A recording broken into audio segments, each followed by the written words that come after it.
السلام علیکم۔ آج جمعرات ہے، فروری کی 17 تاریخ۔ پاکستان میں سے شام کے 7، بھارت میں 7:30، اور یہاں ہمارے اسٹوڈیوز کی گھڑیوں میں صبح کے 9 بج رہے ہیں۔ وائس آف امریکہ واشنگٹن کی اردو سروس سے میں ہوں خالد حمید، خبروں کے ایک بلیٹن کے ساتھ۔ پاکستان کے وزیر اعظم عمران خان سے جمعرات کو مائیکروسافٹ کے بانی اور بل اینڈ میلنڈا گیٹس فاؤنڈیشن کے شریک چیئرمین بل گیٹس نے وزیر اعظم ہاؤس میں ملاقات کی۔ بل گیٹس کا یہ پاکستان کا پہلا دورہ ہے۔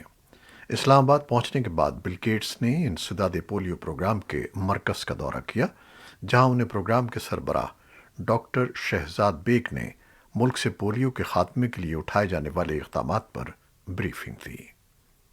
بل گیٹس کو بتایا گیا کہ پاکستان میں پولیو کیسز میں نمایاں کمی آئی ہے اور اس سال ملک میں پولیو کا 1 کیس رپورٹ ہوا ہے۔ بل گیٹس نے پولیو کی روک تھام کے لیے پاکستان کی کوششوں کی تعریف کی اور ملک سے پولیو کے خاتمے کے لیے تعاون جاری رکھنے کی یقین دہانی کرائی۔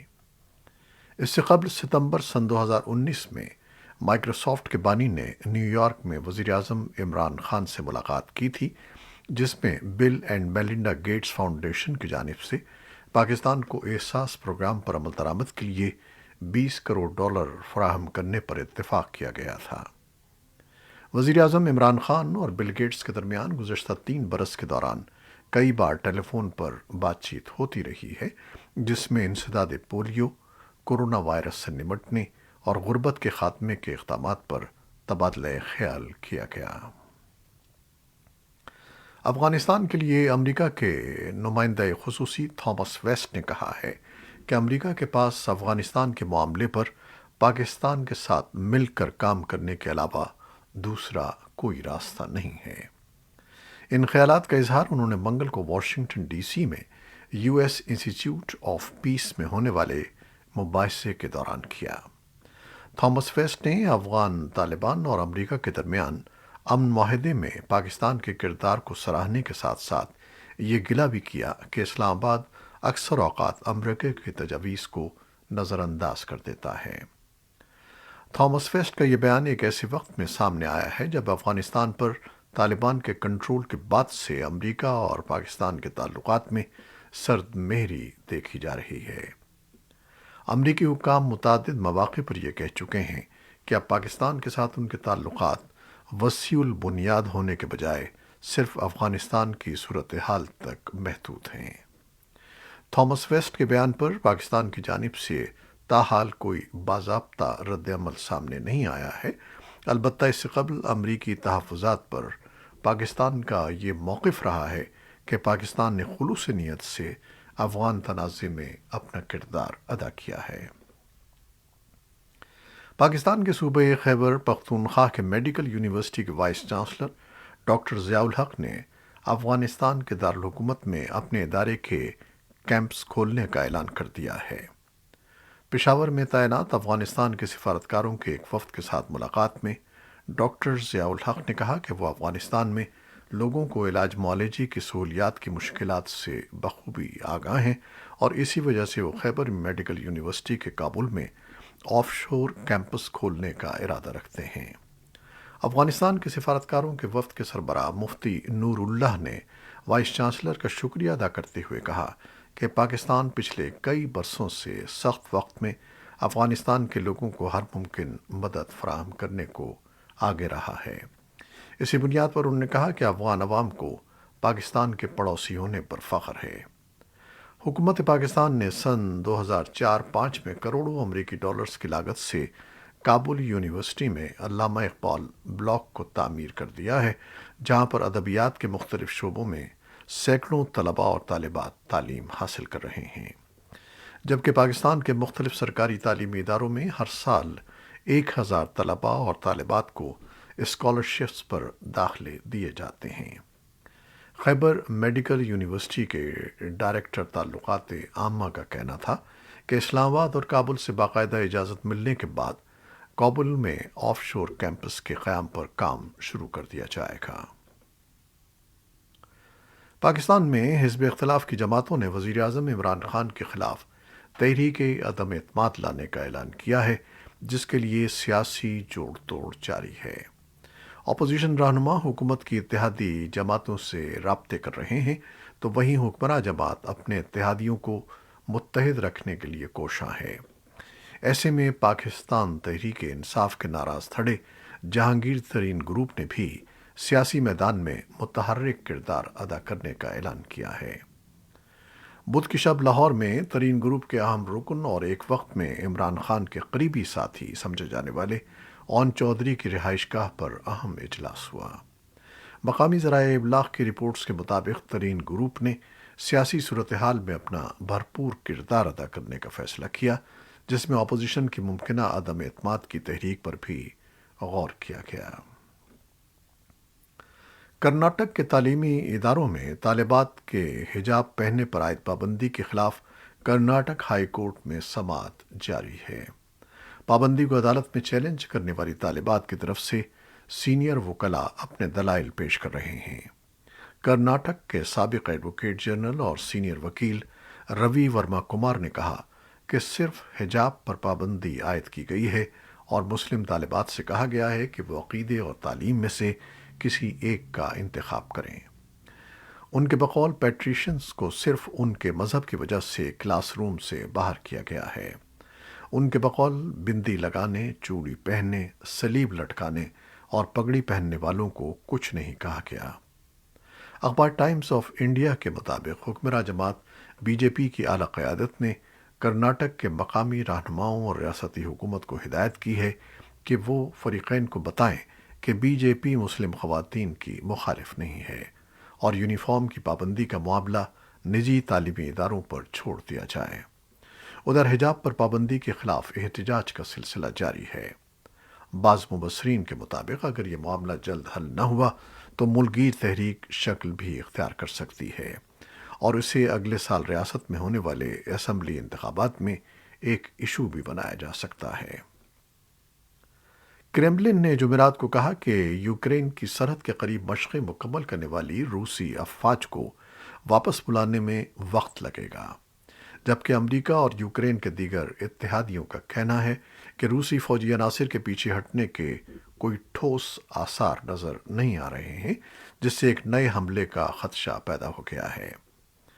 ایک سینئر امریکی اہلکار نے بدھ کو دیر گئے نامہ نگاروں کو بتایا کہ روس کے کہنے کے باوجود وہ کچھ یونٹس کو اپنے اڈوں پر واپس بھیجنا شروع کر رہے ہیں۔ اس نے درحقیقت یوکرین کی سرحد کے ساتھ مزید 7,000 فوجیوں کا اضافہ کر دیا ہے۔ روس نے یوکرین پر حملہ کرنے کے منصوبے کی تردید کی ہے اور اس نے سلامتی کی ضمانتیں مانگی ہیں۔ امریکی محکمہ خارجہ میں حکام نے بدھ کے روز کہا کہ ممکنہ روسی حملے پر امریکی خدشات کم نہیں ہوئے ہیں۔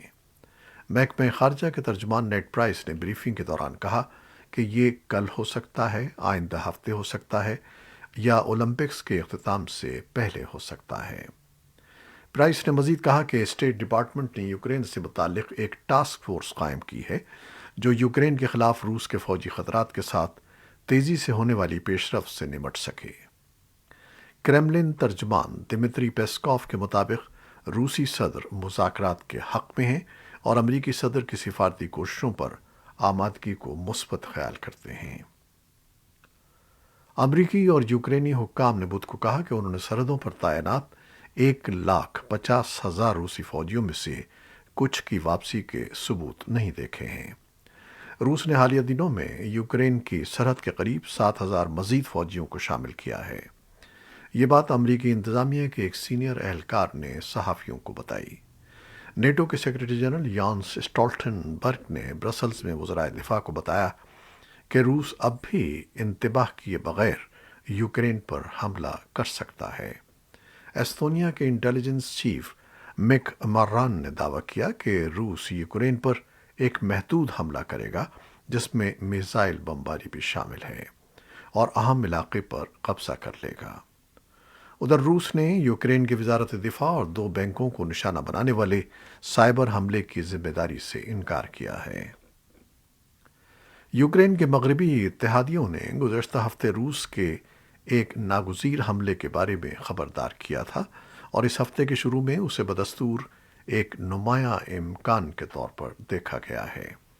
لیکن اب ایک اتفاق رائے پیدا ہو رہا ہے کہ کریملن نیٹو اور کیف کو شش و پنج میں رکھنے کا ارادہ رکھتا ہے اور مستقبل قریب کے لیے مسلح بلیک میلنگ کی حکمت عملی کو برقرار رکھنے کی تیاری کر رہا ہے۔ برطانیہ کی وزیر خارجہ لس ٹرس نے جمعرات کو متنبہ کیا کہ روس یوکرین کے تنازع کو طول دے سکتا ہے، جس کا مقصد مہینوں تک سرحدوں پر فوجی موجودگی، مغرب اور یوکرین کے عزم کو جانچنے اور سیکیورٹی مراعات حاصل کرنے اور مغربی اتحاد کو پریشان رکھنا ہے۔ انہوں نے کہا کہ کریملن کے دعووں کے باوجود روسی فوجیوں کے انخلا کا کوئی ثبوت نہیں ہے۔ یوکرین کے صدر ولادیمیر زیلنسکی اور ان کے معاونین حملے کی پیشگوئی کرنے یا اس کے لیے تاریخ پیش کرنے کے بارے میں بہت زیادہ محتاط رہے ہیں۔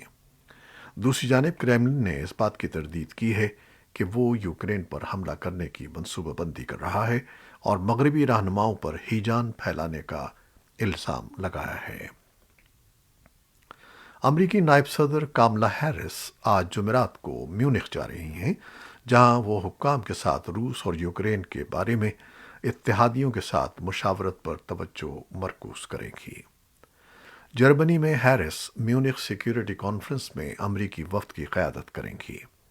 وہ یوکرین کے صدر ولادیمیر زیلنسکی، نیٹو کے سیکریٹری جنرل اسٹالٹنبرگ اور لتھوینیا، لٹویا اور ایستونیا کے رہنماؤں سے ملاقاتیں کرنے والی ہیں۔